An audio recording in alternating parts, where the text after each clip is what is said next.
In our interaction with other people, a lot of items are very logical. But that doesn't mean that we as people act logical. Sometimes we are quite irrational, actually. So what would be rational to do, we are irrational because we are like that. We are full of emotions and full of, there could be some pressure leaning on us, so we don't always do the right things. Maybe you are one of the few persons in the world out of 7 billion who do everything right. If you are, you don't have to watch this anymore. If you are not, then better watch a little bit, because this part that we're going to talk about is something that we take for granted, even it's so simple. We tend to forget it, especially with our important relations. Isn't that strange? That with relations that are not that close, we sometimes do an extra effort because we have to win their respect or win their caring. We want them to like us or achieve some kind of result or win a customer or persuade an employee or whatever it is. But when the relation is close, we already won the relation, we got them close. It could be a wife, a husband, it could be a boyfriend, girlfriend, but it could be an employee, it could be a customer that we already have in our inner circle. Then we suddenly forget some of the elementary things that we should do. The thing we are going to talk about now is giving feedback. Giving feedback is so simple, actually, but we still violate some of the ground rules we have. We made this burger model. We have a burger model. You can call it a burger model and sandwich. I'm sure you heard of it in some kind of edition. You have the upper bun, the upper part of the bread in the burger, which is start with some positive, and then the middle part, the hamburger in the middle or the meat in the middle, is the room for improvement, and then the lower part of the bun is give some general feedback. So you actually, the system is, as you probably figured out and already know, is to give some positive feedback, then you can give some criticism, what could be room for improvement, and then give some positive feedback again. So you wrap the negative part into something positive. Do you always have to do that? No, you don't. But there's some clever psychology in doing it. So why do it? Why not just serve the room for improvement and the criticism? Oh, I listened to you now, you can do this better. I would advise you to do this. Why didn't you do like that?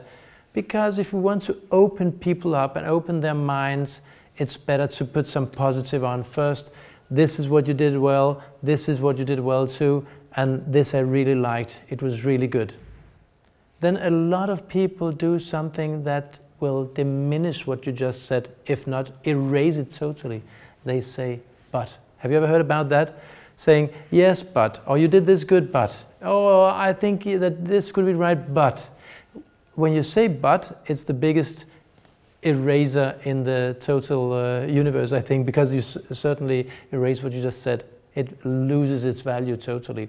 So when you say something positive, you give 1, 2, 3 positive specific things that you want to share, and then you just put a dot and take a break, and then you continue with a new sentence. It could sound like, well, I think you did a very good job at this meeting, you conducted it good, and you asked a lot of relevant questions, so it was really working fine. Then have a pause, take a deep breath, and continue. At the next meeting, I would like us to talk a little bit more about that specific subject. So what I thought was that you could maybe do like this. What do you think about that? So you actually present the criticism or the room for improvement as a new bullet point. And in the end, overall, the lower part of the bun, overall, I see you as a trustworthy person and you really had some good energy, and I'm sure that people liked it, and I got the feedback that you were a sympathetic person and also trustworthy, so just continue with that. So that could be just an example, and you can find out thousands of examples yourself. Depends on what situation it is, if it's private or work or whatever it is. Where do we forget the upper bun or the lower bun? We actually usually do that in close connections, as I mentioned before. So if we are at home in our private lives, and the other part in the family, it could be children, it could be an adult, went to the grocery store and bought some groceries, and they come back home and we say, should you be back 5 minutes ago? So we start actually with what? We start with the middle, with the room for improvement. We forget about happy that you came home. What if they didn't come home? Then you don't mind that they didn't bring the milk. You're just happy that it got home. Maybe you're happy to see them. You don't always have to sugarcoat everything. But if you just serve it like, shouldn't we be home 5 minutes ago? Or you didn't buy the milk? Or do you only see what's missing? Or do you see all the good stuff that is there? Maybe the milk's missing, but they bought 20 other important items. So why not share it? Sometimes we just forget it because we take it for granted. They know that I appreciate them. Yeah, but their body, their psyche forgets it. So you have to tell them. Otherwise, you put them down mentally. You are not okay, but I'm okay. So what are people doing now? They can either pull themselves up or they can pull you down. What do you think they do often? What would you do often?